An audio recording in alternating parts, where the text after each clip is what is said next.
Welcome to this training from the North San Diego County Realtors, where we turn real-world case interpretations published by the National Association of Realtors into practical learning moments that reinforce the Realtor Code of Ethics in action. Today's focus: disclosure of latent defects from Case Interpretation 1-25 under Article 1 of the Realtor Code of Ethics. Article 1 is clear. Your primary duty is to your client, but not at the expense of honesty or safety. The Code of Ethics draws a line between what should remain confidential and what must be disclosed, especially when it involves serious risk to health or safety. Realtor A had listed Seller S's vintage home. Buyer B made a purchase offer that was contingent on a home inspection. The home inspection disclosed that the gas furnace needed replacement because unacceptable levels of carbon monoxide were being emitted.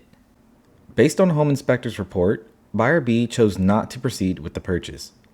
Realtor A told Seller S that the condition of the furnace and the risk that it posed to the home's inhabitants would need to be disclosed to other potential purchasers. Seller S disagreed and instructed Realtor A not to say anything about the furnace to other potential purchasers. Realtor A replied that was an instruction he could not follow, so Realtor A and Seller S terminated the listing agreement. 3 months later, Realtor A noticed that Seller S's home was back on the market, this time listed with Realtor Z. His curiosity piqued. Realtor A phoned Realtor Z and asked whether there was a new furnace in the home. "Why, no," said Realtor Z. "Why do you ask?" Realtor A told Realtor Z about the home inspector's early findings and suggested that Realtor Z check with the seller to see if repairs had been made. When Realtor Z raised the question with Seller S was irate.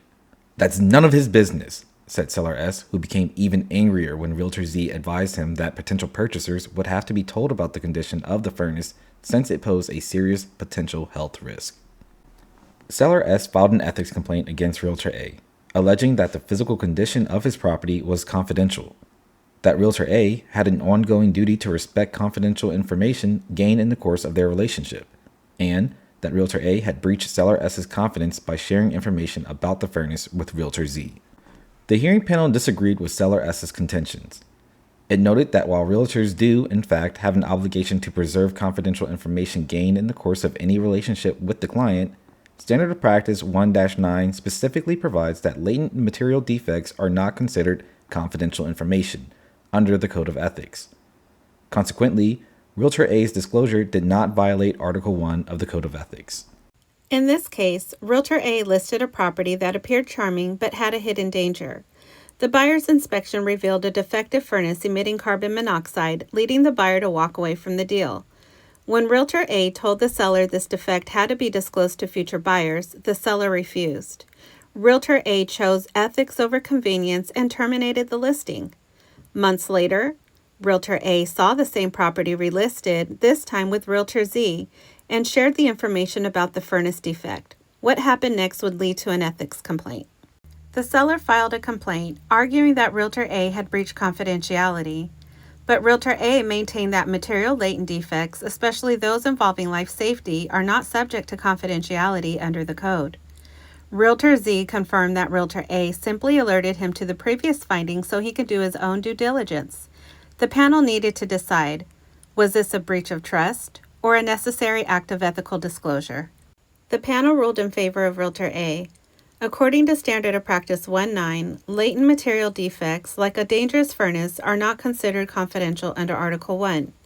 In other words, even after the listing ends, you can't turn a blind eye to serious safety issues. This case reminds us that confidentiality doesn't mean silence when lives may be at risk. The code requires realtors to act with integrity even when the transaction is over. If you know about a hidden, hazardous condition like a carbon monoxide leak, it's your duty to ensure others are informed. Under Standard of Practice 1-9, latent material defects, especially those that pose serious health and safety risks, are not considered confidential. That obligation doesn't expire when a listing ends. Sometimes, standing by your ethical duty means walking away from a listing if the client refuses to allow proper disclosure. Protecting the public must come before protecting a deal. Let's reflect on the ethical crossroads here. What would you have done if a seller pressured you to stay silent about a serious defect? Would you walk away from the listing? Would you later speak up if it came back on the market? Would you have taken the same steps as Realtor A, terminating the listing to avoid violating the code, then alerting the new listing agent about the latent hazard? How would you respond if a seller insisted you keep quiet about a defect that puts future occupants at risk? And what forms, disclosures, or broker policies might help you reinforce your responsibility to inform? At what point does protecting lives take priority over client confidentiality?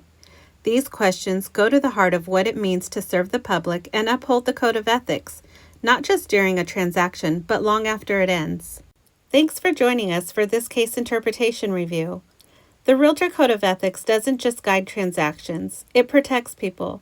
Stand firm in your values, be honest, and always choose safety and integrity, even when it's not the easy path. For more real-world training and resources, visit www.youtube.com/@NSDC Realtors.